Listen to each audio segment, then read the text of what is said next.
Hey guys, it's Goosebumps Completionist, and today I'm bringing you another Tales to Give You Goosebumps book review. And we're going to be looking at the third installment, and the third installment is known as Even More Tales to Give You Goosebumps. Now, I'm going to be upfront. Historically, and based on past experiences with this series here, I'm not the biggest fan of it. But revisiting this book reminds me that there are some pretty good books in this series. And I think this one, it's up there with the one that I've given the highest score so far with like book 4. This one and book 4 are like books that I'll probably come back and reread over and over again. Just because this book surprised me on this read through for how great the stories hold up in this. If you don't know anything about the Tales to Give You Goosebumps series, each book has 10 short stories. Most of the time they fit around a theme. Whether they were written by R.L. Stine or ghost writers is up to you to decide. There are 2 technically confirmed ghost written stories in this series. So, yeah, this series is kind of a controversial one. And for me, personally, even despite that, I only usually like about half the stories in each book. Usually. This is one of the rare occasions where I actually liked pretty much all of them, maybe minus one, which is really good. This book is really good. I would really recommend this off the bat. Each of these stories, in case you're interested in picking some of these books up, they only run between like 10 to like 16 or 18 pages max. The total length of the book is like 110 to like 130 pages. It flies by quick. You can read these on like a lazy Saturday or something. You can read probably multiple books in this series if you wanted, and you can have fun with them. This one is a really fun one. Off the bat, I would really recommend this one. I actually would say this book is pretty great. So, in this book, there are 10 short stories. We're going to kind of run down them. And in the Tales series, I just wanted to let you know how I judge stories in this come down to like 3 or 4 criteria for me. The first thing I look for is originality. That matters the most to me. If I notice other stories copying previous stuff or just like recycling the plot or even recycling the short story, even if I love the recycledness, I usually will be harsh on the originality. That's like the main thing I look for. The second thing I look for is telling a concise story despite the page constraints. So like 10 to 18 pages, you don't want to leave no plot holes. You don't want to leave any of that. You don't want to, stuff like that. You don't want to leave little things that can just mess up the story or just make it not flow well, especially for something this length. So, ability to convey a concise story. For me, I look for something that is scary. Not really scary, but spooky, horrifying, I don't know, tense, anything that can be linked to horror. I look for something that could be considered horrifying or something to that, any level of horrifying. And I guess a new thing I look for is charm. I'm looking for charm in these. I really am not a fan of these stories most of the time, because most of the time these stories are filled with cliches and it gets corny. So if it goes corny, cliche, I'm not going to like it. But if it has charm and some unique charm with it, then I'll probably like it. So I also look for that. So let's start off with the first story. And the first story is called The Chalk Closet. And it's about this kid who has to go to summer school. He didn't intentionally do bad in 6th grade, but he has to go to summer school to do better, get better grades so he can pass. And there's this teacher at the summer school who pretty much expects that all these kids do all their homework on time. And if they don't turn their homework in, they're going to be put into this thing called the chalk closet. And they're like, what is the chalk closet? And these kids all start to freak out. They don't really take it serious at first. The main character has two good friends in this story, And one of them, of course, the next day does not turn in their homework, tries to create a elaborate excuse that they're used to making in the regular school year, but the teacher isn't buying it and takes him out of class, takes him to the chalk closet, and class resumes. And then kids start disappearing once they start forgetting to turn in an assignment, or when they forget to do well on a, they forget to study and don't do well on a quiz or test. They get sent up to the chalk closet, and one by one, his summer school is getting picked off, the main character, and he starts to get worrisome when his best friend gets taken to the chalk closet for the class. And then after class ends, he goes and tries to find her, but she's nowhere to be seen. So he gets kind of worried. He goes home and tries to call her, and then he starts to freak out that there's this huge math test revealed that if he does not get an A on it, because the teacher expects an A, if he does not get an A on it, he's going to be sent to the chalk closet, and math is his weakest subject. So on Friday, he does the test. He's pretty sure he did not do good, and he has to wait all the way until Monday to see what he got. And then on Monday, of course, the teacher reads out the grades. Everybody got A's except him. So the teacher tries to take him to the chalk closet, and when he gets there, there's something horrifying going on there. I'll just leave it at that. So, yeah, that's essentially the chalk closet. This story was pretty fun. This was a very tense story. It's very juvenile, but in a good way. It's kind of nostalgic when you think back on it.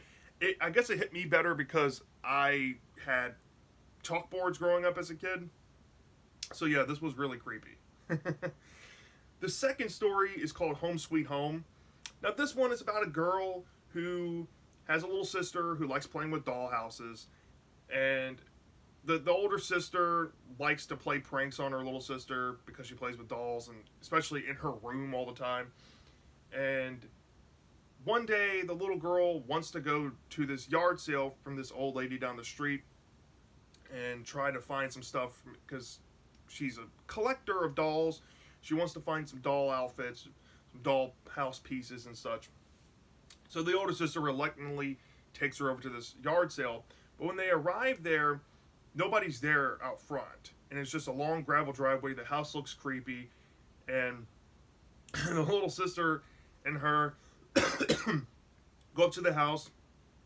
And they see that there's a sign to go inside, look around for some stuff, and then leave the money where you find it. So the little sister finds something that she wants for her doll collection, and then the older sister finds something that she might want, but when she looks inside it, she sees this really graphic. If you are afraid of spiders, you're not gonna like this story. She sees a spider and drops this bowl, and they freak out and want to run out. But then this old lady follows them, and she chants something mysterious to her, alluding to that she's going to have to pay for what she did. You're going to pay. And the main character and her sister make it home, and that's when the main character starts hallucinating this spider that she saw in the bowl, and it's really really creepy. This is one of the creepiest short stories I think I've read in the series so far. But anywho, by the time all of these hallucinations wrap up at the end, essentially there's something revealed about the spider, and something happens to the main character, and the story ends on a note where I guess the little sister gets to have fun from now on, and that's where I'll leave it. Home Sweet Home was a really good one. This was a really good one, and I know people tend to bash this one for kind of doing what Broken Dolls did in the first book, kind of, but this was still a great creepy story. I thought this was fantastic. Then the third story is Don't Wake Mummy, and Don't Wake Mummy is like one of 4 favorites in this book. I have like 4 favorites in this. Don't Wake Mummy is so much fun. So this boy, him and his family, he has an older sister and a mom and dad, and one day they get this Egyptian sarcophagus mailed to them by mistake. his dad is a curator for this natural history museum, and they got sent a real Egyptian mummy from overseas with chains wrapped around its sarcophagus. And the moment this mummy arrives, the kid's afraid, but the older sister starts pestering him and saying that there really is a mummy, and the mummy inside of there, and it's going to come out, and it likes to come out and terrorize people. And then after that happens, he swears he starts seeing visions of this mummy. The sarcophagus is opening, because where they put the sarcophagus is down in the basement. He sees these chains moving up. He's screaming to his mom and trying to convince his family to believe him that this stuff is going on. And as the story continues, you kind of start to realize that these eerie things going on in the middle of the night when everybody's trying to sleep might be actually linked to this mummy. Well, it gets to a point in the story where the main character has this terrifying ordeal. Him and his whole family had this terrifying ordeal with this mummy and these chains. And what happens is this is probably one of my favorite plot twists I've ever seen in anything Goosebumps, right? So what happens is the dad like wakes up with the mom and the main character, and they're like, oh, the dad's like, oh, by the way, I forgot to mention, we got this mummy from like this other museum overseas, and they were reporting that this mummy tends to come to life at night, and that's why we got it for such a good deal. And they're like, what? Now you tell us this information? And the dad's like, here's what we'll do. We'll get the mummy and we'll lock him down in the basement so that way he's trapped down there. Well, they end up doing that. And then the ending happens. And this is wild. So, why it makes it one of my favorite endings is just because it's shocking. Because you don't see it coming until it happens. And it gets me every time. I've read this book plenty of times. But that ending is still great. It still lands the same. Yeah, this was a great story. I don't even want to spoil the twist. Go read it for yourself. Don't Wake Mummy is an awesome story. I also like how it kind of feels like Night at the Museum. If you like those movies with Ben Stiller, this one's great. This one's really great. The fourth story is I'm Telling. Now, I'm Telling, I think, is an underrated story in this franchise. This little Tales to Give You Goosebumps franchise here. I think this is an underrated story. If you love the message for Cuckoo Clock of Doom with like Michael and Tara and that relationship, I think you'll really enjoy this. So there's a kid during the summer. He's playing out in the woods with his water gun in his neighborhood, and he stumbles across this gargoyle statue, and he's really creeped out by it. He wants to shoot at it and play pretend, but he has no water left in his water gun. And he notices that this green goop is coming out of the statue, and it's liquidy, it looks kind of cool, so he puts it into his water gun and then takes it and then starts target practice, essentially, on trees. And then he realizes that what happens is that when he shoots anything with this goop, whatever he shoots turns into stone. So when he does, after playing around with that, he sees his little sister, and his little sister starts pestering him about, I forget what it is, but something specific. And the main character is like, you're just being too much right now. You need to relax and calm down. And the sister's just like berating him and taunting him, singing a song saying, I'm telling, I'm telling. That's why the story's called I'm Telling. And the kid's like, no, you're not. You're not going to tell on me. So he shoots her with this goop and turns her into stone, his own sister. And he starts immediately to regret this decision. And he has to find a way to turn her back. He doesn't know how to turn her back. So he has to go grab a wagon. He puts her in a wagon. Oh, yeah, he has to work on his art project. That's what it is. So after putting her in the wagon, he's like wheeling her home, trying to figure out what to do with her. And then he encounters his art teacher, who says that this is fantastic. Like, this is a masterpiece sculpture. You need to enter this into the art contest later that night. So the main character is like, okay, I guess I'll go along with it. And he took her to the contest, and he won first place. The art piece got, well, I guess his sister got a ribbon on her, and then he starts hearing these voices from his sister to like help me or please, and he's starting to really freak out because he doesn't know if she'll remain stone if it goes on too long. So he leaves the art competition and heads back to the woods, and there he sees this gargoyle come to life and start to fly around. And luckily, he still brought his water gun with the goo inside, and he manages to defeat the gargoyle by shooting the goo back on him. And then he tries something to get his sister turned from stone, and it might work. And then the ending happens, which is really, it's a callback to books like Cuckoo Clock of Doom, where there's a moral question what to do with a sister like this, and I'll leave it at that. That ending really surprises me, and it's really effective. It's a really good ending. I think this will be a fun episode. Like I think I put this one on a video about the season 4 episodes if the show would continue. This one would have been a fun one. So yeah, the 5th story is the Haunted House game. Now, the Haunted House game, I think in terms of the short stories in the series, it has to be either the best or top 3 best. This story is so good. And there's another version out in the Fox Kids magazines with a fan-submitted ending, and that's where this story originated from. And I think this story has a really cool history in Goosebumps. It has like some of the most versions to it. But in this version, a kid and his twin siblings, his younger twin siblings, and his best friend are in a old house one night. You know, I think they just live in a old house. And he wants to play a game. So he reaches in the closet and he asks everybody if they want to play this game called The Haunted House. And the kids and his friend are kind of apprehensive, but they decide to play anyway. And he, says some rules saying just remember these are the rules and make sure you don't land on this specific thing. Because apparently they played it before, and what happens when they land on it isn't good. So, I don't want to spoil what it is.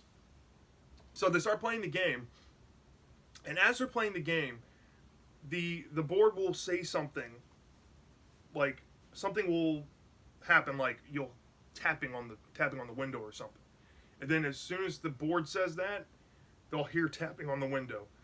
they'll hear screaming up in the attic or something like that, and this goes on throughout the majority of the story. And I have to say, this is creepy.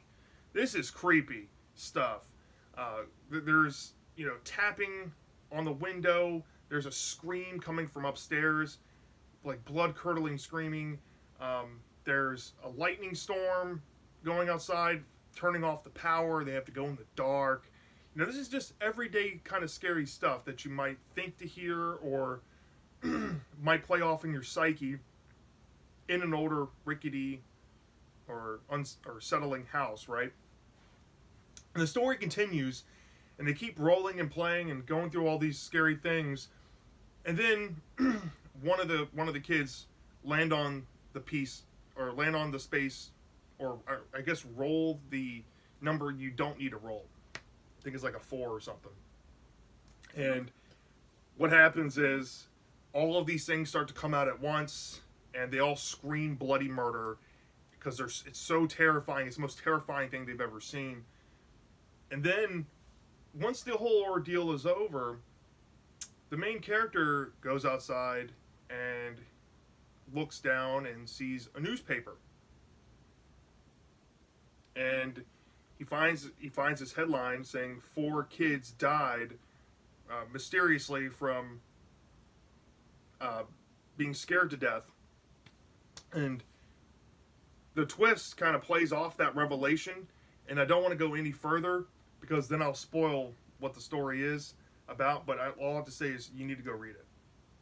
Might have given a mild spoiler there, but it's a creepy story. It's a creepy story. I think one of my favorite stories. This is really good. So Then like the first five stories are just really great in this book, and then you hit a big roadblock here with Change for the Strange. Change for the Strange is okay. It's an okay one. So this girl and her friend, um, they're polar opposites. This girl's an athletic girl. She likes to run for track, and then her friend is just a gossiper, likes to go shopping and stuff. And she needs to train to do well in her track performance. But her friend somehow has convinced her to go to this thrift store called Change for the Strange.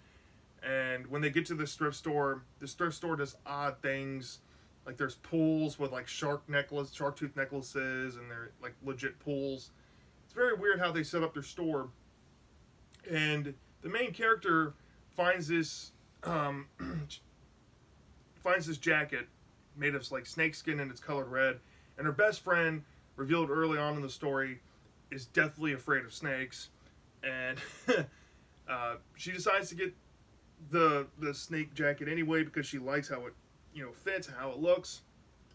So she takes it home and puts it on, and then she starts acting strange. She starts changing, as the title will allude, and eventually she becomes a snake. And now she has to try to find help to figure out how to change her back into a human. And that's where it spins the story. And she goes over to her friend's house, and her friend has this little brother, and he has a pit bull and all these weird animals. And she tries to talk to her friend to get her to save her as a snake, but since her friend's deathly afraid of snakes, she has a hard time. And then once the little brother finds the snake, there's something there to kind of fix the situation, and they think that maybe what this store is actually cool after all. And I'm not going to spoil the end because it's just ridiculously stupid anyway, and you can discover the ending for yourself there. So yeah, that's Change for the Strange. This one was okay, not my favorite, not my cup of tea at all. But it had some comedic notes to make it okay. I think without the comedy there, this would have been just a bad one. So yeah, Change for the Strange. Then I think one of the last great ones is The Perfect School. The Perfect School is the next one. The Perfect School is great. Now, I haven't talked about the episode at all, but man, this short story is good. Okay, so this kid, the only character I remember the name of, Brian. This kid named Brian goes. He's not the perfect kid at home. It's during the summer, and he's a kind of a troublemaking kid. His parents wanted to see him do better, so they enroll him in this school called The Perfect School, and they tell him to remember. They send him on basically a Greyhound bus and ship him off. And while he's on the Greyhound bus, he encounters this kid named CJ, who is reading a pamphlet about the school, and Brian's like, I've already read about it. This school's a joke. Like, I can't believe our parents are sending us off here and all that. And then when they arrive at the stop and they get off and they look at the school, something seems off about this. There's like this line of kids, like of parents coming to pick up their kids, and all the kids in the line don't look human. They don't even look like real kids. And they're like, what's going on here? Like, what do they do at the school? And that's when the story starts to get kind of weird.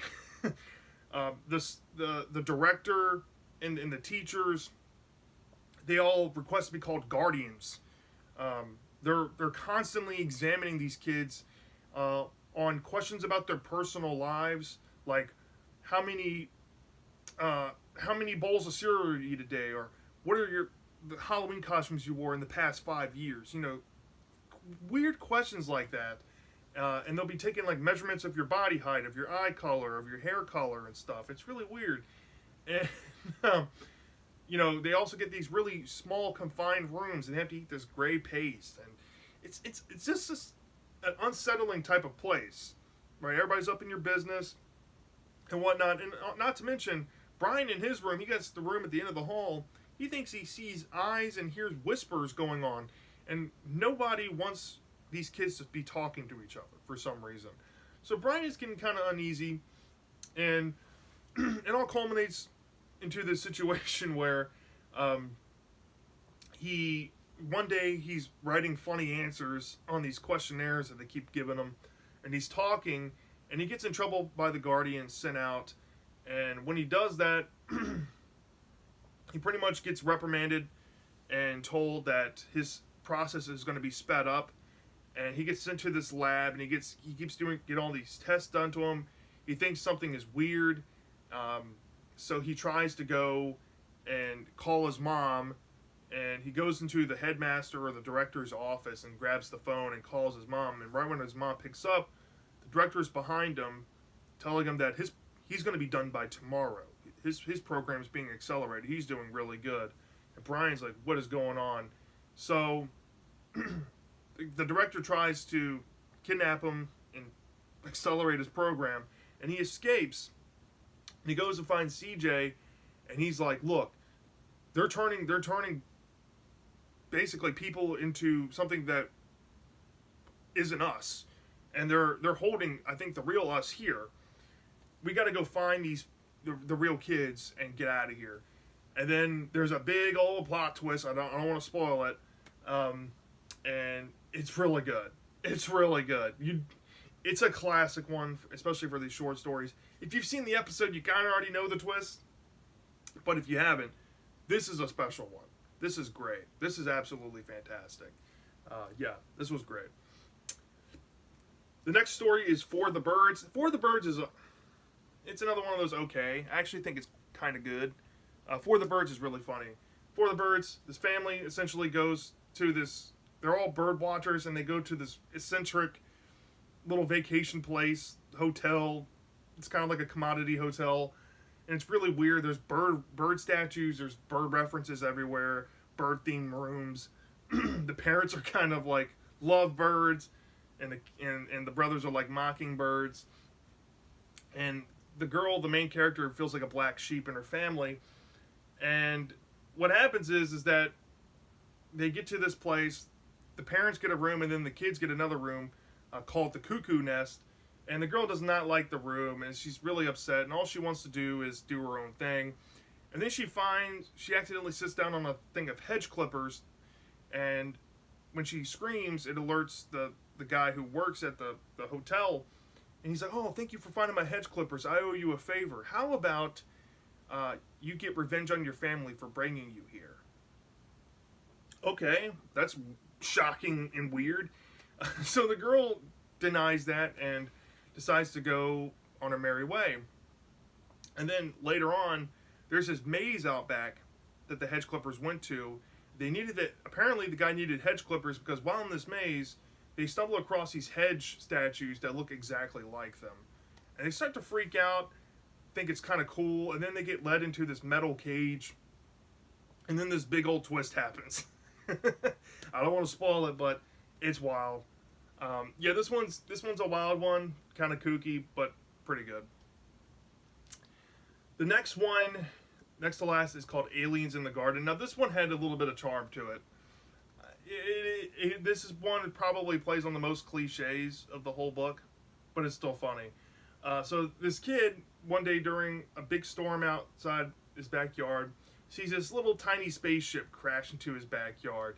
It looks like a flying saucer.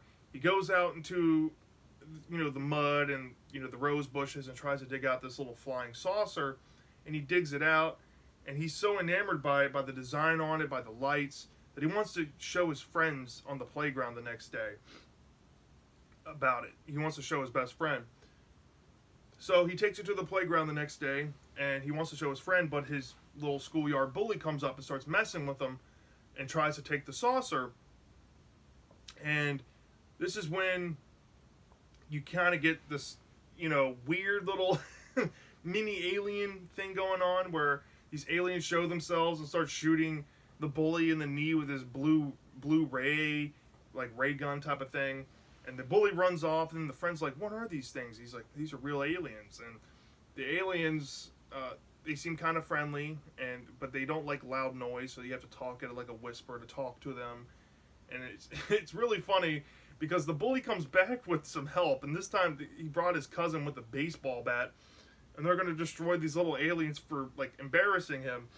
And it goes on this little wild thing, and these kids end up saving the aliens, presumably, and while they're saving the aliens, they observe what these aliens are, and that's the twist.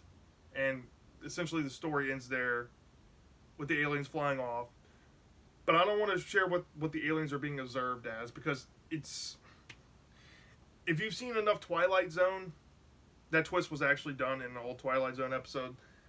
But yeah, it's a charming one. I would say it's not bad. It's actually kind of good. But yeah, one of the weaker ones next to like Change for the Strange in this book, and For the Birds. But then the final one, this book ends on an actual high note here, and that is the Thumbprint of Doom. This story was really good.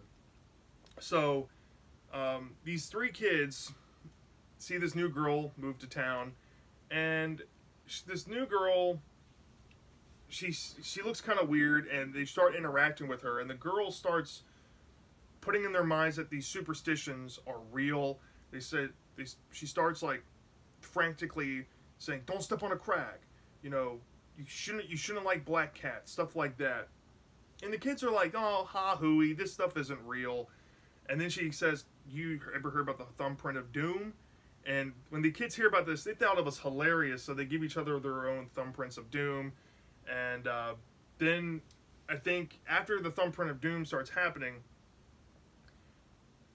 these kids, especially the boy characters, start to kind of believe what this new girl is saying a little bit. But then they're like, "Nah, it doesn't exist. So we need to find a way to convince this girl that this stuff doesn't exist." So they want to convince her to come to this carnival that's in town and go visit this fortune teller, and have the fortune teller tell her something that will make her believe that this superstition stuff isn't true. So they end up doing that. They walk to this random carnival, it's presumably in the summer, and they go inside of this fortune teller's place of business. And that's when the girl freaks out. She wants to leave because she's like, "Oh no, all the superstitious stuff is around." But then the fortune teller reveals something, and it scares all the kids, and they start to run out. And then there's a big revelation with the new girl, and she says, "Well, I may have a real power." And the kids freak out, and they all run away, never to be seen again. And then there's a big twist happening with the main character, well, not the main character, but the new girl at the end, that I also did not see coming, and I still don't see coming. Even though I've read the story a couple times, it's still a really effective twist. And yeah, this was a really fun one too. So yeah, I did not mean to make this video so long, but let's start off with the positives about this book. I think this one has more of the stronger stories. Off the bat, Chalk Closet, really good. Home Sweet Home, really good. Don't Wake Mummies, excellent. I'm Telling, underrated. The Haunted House Game, probably the best story in this book for me, and probably one of the best in the whole series. Change for the Strange is okay. The Perfect School is excellent too. That one's a really good one. We have For the Birds, that's alright, kind of good. Very humor filled. Aliens in the Garden is like good, but like on like the cleverness good. And the Thumbprint of Doom is like very good. So yeah, this story, this book collection of stories here excels. It's really good. A lot more to offer than most of the other Tales books, honestly. This is great. My favorite story would be the Haunted House Game in this. And I think the weakest story here, but I still liked it, was Change for the Strange. So yeah, this book was really good. A lot of effective stories. It fit this theme of like late summer. They all took place in like late summer. It's a casual read. It's not like a Halloween or Christmas or camp theme like some of these other books have been. You can just go into it and just have fun. So I like this book inherently, where it's not constraining a specific time of year all too much. And yeah, all the stories in here are super memorable. I definitely recommend this. So I gave this book some bonus points like I did with book 4. Still More Tales. I think I'll give that book a 4.8. And because I think this book is equally as fun and as good to me, I'm going to give it the same score as book 4. So from a 0 to 5 star basis, I ended up giving this book a 4.8 out of 5. This is great. This is a great little collection of short stories. I highly recommend this one if you have not read it. Please go check this out. So yeah, that's my review of Even More Tales to Give You Goosebumps. Let me know down in the comment section if you have read this before. Do you love this or do you hate this? I'm dying to know, and I'll see you next time.